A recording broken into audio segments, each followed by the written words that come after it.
Pakistan super league season 11 کے لیے کھلاڑیوں کی نیلامی 8 ٹیمیں اپنا 16 سے 20 رکنی اسکواڈ تشکیل دیں گی۔ پلیئر آکشن میں 800 سے زائد ملکی اور غیر ملکی کھلاڑی رجسٹرڈ ہیں۔ فہیم اشرف کو اسلام آباد یونائیٹڈ نے 8 کروڑ 50 لاکھ روپے میں خرید لیا۔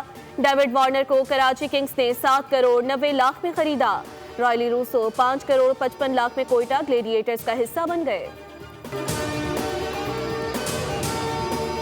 پاک فوج کا تشخص قومی ہے۔ پاک فوج دہشت گردی کے خاتمے کے لیے جانوں کے نذرانے پیش کر رہی ہے۔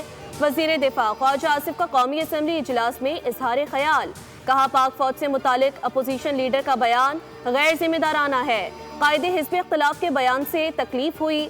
گزشتہ 5 سال میں پاک افواج کی 3141 شہادتیں ہوئی ہیں۔ یہ ملک کی فوج ہے، کسی صوبے کی نہیں۔ فوج میں ہر صوبے سے تعلق رکھنے والے لوگ شامل ہیں۔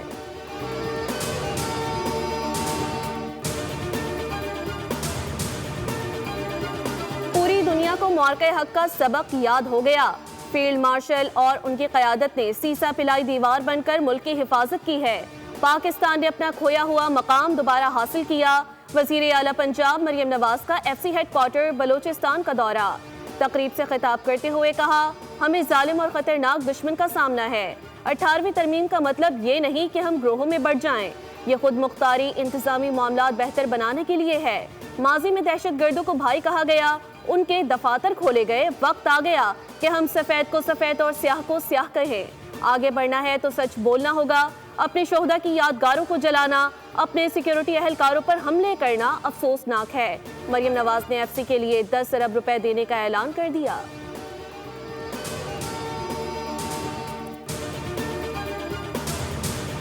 امریکی صدر ٹرمپ کی جانب سے غزہ پیس بورڈ اجلاس میں شرکت کی دعوت۔ وزیر اعظم شہباز شریف شرکت کے لیے 18 فروری کو واشنگٹن روانہ ہوں گے۔ وزیر اعظم 19 فروری کو پیس بورڈ اجلاس میں شرکت کریں گے۔ وزیر اعظم کی امریکی صدر ڈونلڈ ٹرمپ سے ملاقات کا امکان۔ اجلاس کی سائیڈ لائن پر وزیر اعظم کی عالمی رہنماؤں سے ملاقاتیں بھی متوقع۔ ایران سے کسی معاہدے پر نہ پہنچے تو سخت کارروائی کرنا پڑے گی۔ امریکی صدر نے مذاکرات ناکامی کی صورت میں ایران کے خلاف فوجی کارروائی کے لیے خطے میں ایک اور بحری بیڑا تعینات کرنے سے خبردار کر دیا۔ امریکی میڈیا کو دیے گئے انٹرویو میں صدر ٹرمپ نے کہا، امریکہ اور ایران کے درمیان مذاکرات کا دوسرا دور آئندہ ہفتے متوقع ہے۔ ایران اس بار سنجیدگی سے بات چیت کر رہا ہے کیونکہ اسے امریکی فوجی طاقت کا اندازہ ہو چکا۔ امریکی صدر نے ایک بار پھر پاک بھارت جنگ رکوانے کا ذکر کیا۔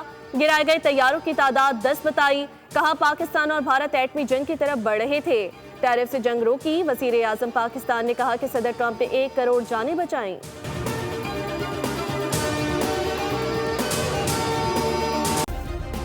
سبسکرائب کریں اور بیل دبائیں تاکہ کوئی خبر رہ نہ جائے۔